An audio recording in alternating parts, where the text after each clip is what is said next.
잠깐. 어머님, 아버님. 지금 그 손 멈추세요. 지금 쓰레기통에 버리려는 그거 쓰레기가 아니라 돈입니다. 아니, 돈 주고도 못 사는 천연 보약입니다. 쓰레기통에 버려지는 것들을 보면 저는 참 가슴이 아픕니다. 우리 구독자님들은 지독한 가난을 이겨내고 이 나라를 일으켜 세운 분들입니다.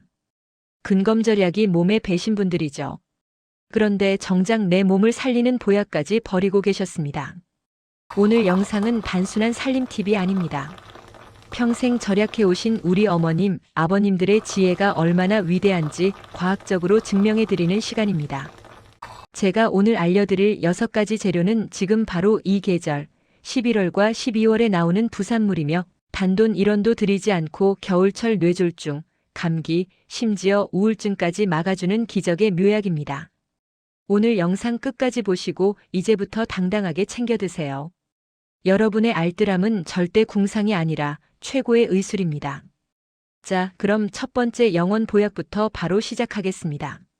첫 번째 주인공, 바로 양파 껍질입니다. 에이, 질긴 걸 어떻게 먹어? 하셨죠? 드시는 방법이 다 따로 있습니다. 혹시 퀘르세틴이라는 성분 들어보셨나요? 이게 혈관에 낀 기름때를 싹 씻어주는 강력한 항산화 성분인데 양파 속살보다 껍질에 무려 60배나 더 많이 들어있습니다.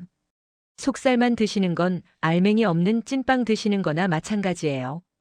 특히 고혈압 약 드시는 분들, 겨울철에 뒷목이 뻣뻣하고 혈압이 갑자기 오르시는 분들 계시죠?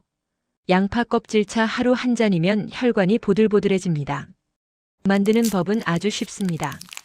흙 묻은 겉껍질은 버리시고요. 그 안에 있는 깨끗한 껍질만 모아서 쓰세요.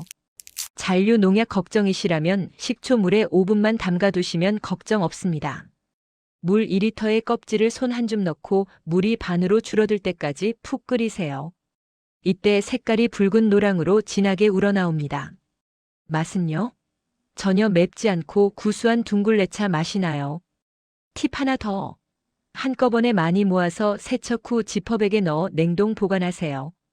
육수 낼 때나 끓일 때마다 조금씩 꺼내 쓰시면 1년 내내 혈관 건강을 지킬 수 있습니다. 버리는 것을 활용하는 우리의 지혜가 곧 장수의 비결입니다. 두 번째는 요즘 박스째 드시는 귤 껍질입니다. 알맹이만 쏙 드시고 껍질은 그냥 버리셨죠? 한의학에서는 이 귤 껍질을 말린 것을 진피라고 해서 아주 귀한 약재로 썼습니다. 왜 귀하냐고요? 진피에는 비타민C가 알맹이보다 4배나 많고요. 특히 가래를 삭히고 기침을 멎게 하는 효과가 탁월합니다. 겨울만 되면 마른 기침하시는 분들, 가래 끓는 분들. 비싼 배즙 드시기 전에 이 귤 껍질 차를 꼭 드세요. 가장 중요한 건 세척과 건조입니다. 굵은 소금이나 베이킹 소다로 껍질을 문질러 닦으신 다음 식초물에 헹구셔야 농약을 깨끗하게 제거할 수 있습니다. 씻은 껍질은 채반에 널어 햇볕에 바짝 말리세요. 과자처럼 바스락거릴 정도로 말려야 곰팡이가 피지 않습니다. 그리고 반드시 밀봉해서 서늘한 곳에 보관하셔야 합니다. 진피는 오래 묵힐수록 약효가 좋아진다고 하니 올겨울 껍질을 잘 모아두셨다가 내년에 드시면 더욱 좋습니다. 이 말린 진피를 프라이팬에 살짝 덮어서 차로 우려 드시면 그 향긋한 귤 향이 마음까지 편안하게 해줍니다. 불면증이나 우울감이 있으신 분들에게도 추천해드리는 이유입니다. 세 번째, 김장철에 가장 많이 버려지는 팥뿌리입니다. 한의학에서는 이 대파의 흰 뿌리 부분을 총백이라고 부릅니다. 으슬으슬 춥고 콧물 날 때 감기약 드시기 전에 팥뿌리가 명약입니다. 몸을 따뜻하게 데워 땀을 내게 함으로써 초기 감기 기운을 몰아내는 데 탁월합니다. 활용법은 간단합니다. 깨끗이 씻은 팥뿌리 3-4개의 생강 한쪽, 그리고 대추 2-3개를 넣고 물에 푹 끓이세요. 대추가 들어가면 맛도 좋아지고 몸을 따뜻하게 하는 효과가 배가 됩니다. 세척 팁 하나 알려드릴게요. 흙이 많아서 버리신다면 다 쓴 칫솔로 흐르는 물에 쓱쓱 문지르면 금방 깨끗해집니다. 이렇게 깨끗이 씻은 팥뿌리는 냉동실에 얼려두셨다가 국물이나 육수 낼 때 다시마나 멸치와 함께 넣으시면 국물 맛이 시원해지고 건강까지 챙길 수 있습니다. 버릴 게 하나도 없죠? 네 번째는 지금 김장철에 나오는 무청입니다. 물을 다듬고 나면 산더미처럼 쌓이는 이 무청을 그냥 버리시거나 소량만 우거지로 쓰시죠. 그런데 이 무청이 천연 비타민, 특히 철분과 식이섬유의 보고입니다. 무청을 말린 시래기는 말리는 과정에서 영양소가 더욱 농축됩니다. 칼슘은 무 속살보다 4배, 식이섬유는 배추보다 2배 이상 많아집니다. 변비로 고생하시는 분들, 빈혈이 걱정되시는 분들에게 시래기는 꼭 드셔야 할 영원 보약입니다. 시래기 만드는 법을 알려드릴게요. 무청을 깨끗이 씻어 줄기째 삶은 후 물기를 꼭 짜서 햇볕에 말리는 것이 가장 좋습니다. 햇볕에 말릴 때 비타민 D가 풍부해져 칼슘 흡수율이 높아집니다. 만약 햇볕이 없다면 베란다 같은 서늘한 곳에 걸어두셔도 좋습니다. 이렇게 만든 시래기는 된장과 들기름을 넣어 지짐이나 국으로 끓여 드시면 소화도 잘 되고 구수한 맛으로 겨울철 잃은 입맛을 되찾아줍니다. 우리 조상들의 지혜가 담긴 음식입니다. 5번째는 매일 나오는 쌀뜨물입니다. 쌀뜨물은 먹는 것이 아니지만 살림에 있어서는 돈을 가장 크게 아껴주는 만능 살림꾼입니다. 쌀을 씻으면 뽀얗게 나오는 이 물에는 단백질과 전분이 풍부합니다. 첫 번째 활용법은 세제 대신입니다. 주방 싱크대나 가스레인지 주변 청소에 쌀뜨물을 사용해 보세요. 기름때가 아주 잘 닦이고 세제 잔여물 걱정도 없습니다. 두 번째 활용법은 냉장고 냄새 제거입니다. 작은 컵에 쌀뜨물을 담아 냉장고에 넣어두면 김치 냄새 같은 잡냄새를 잡아줍니다. 세 번째 활용법은 피부 미용입니다. 옛날 궁녀들이 쌀뜨물로 세안했다는 기록이 있죠. 쌀뜨물로 세안하면 피부가 촉촉해지고 미백 효과도 있습니다. 가장 중요한 주의사항이 있습니다. 반드시 첫 번째 씻은 물은 버리시고 두 번째나 세 번째 씻은 물만 사용하셔야 합니다. 첫 번째 물에는 쌀 표면에 먼지나 농약 잔여물이 섞여 있을 수 있기 때문입니다. 쌀뜨물은 받자마자 바로 사용하시고 하루 이상 두면 상할 수 있으니 주의해 주세요.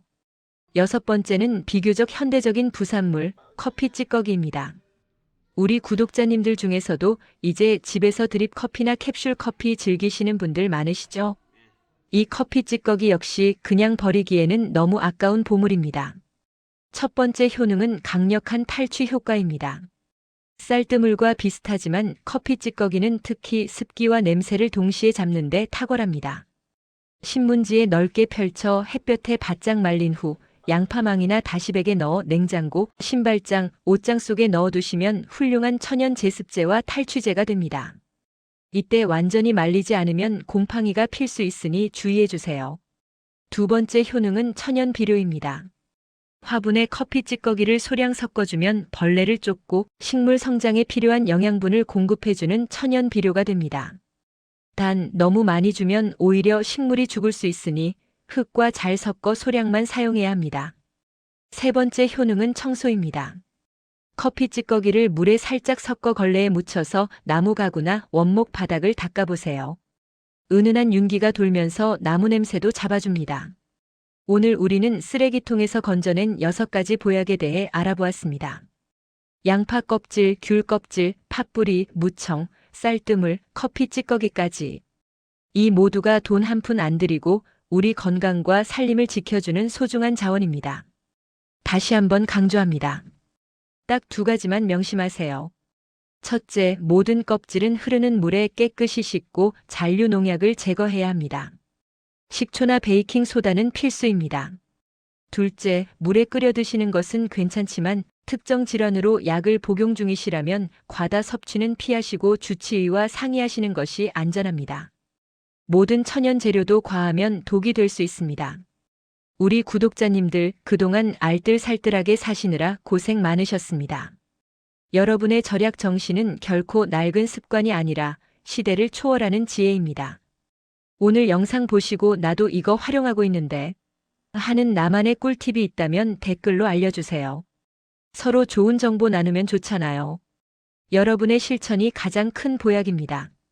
오늘 영상이 도움되셨다면 구독과 좋아요, 그리고 주변의 알뜰한 친구분들에게 이 영상을 꼭 공유해주세요. 저는 내일 아침 더 유익하고 건강한 이야기로 찾아뵙겠습니다. 감사합니다.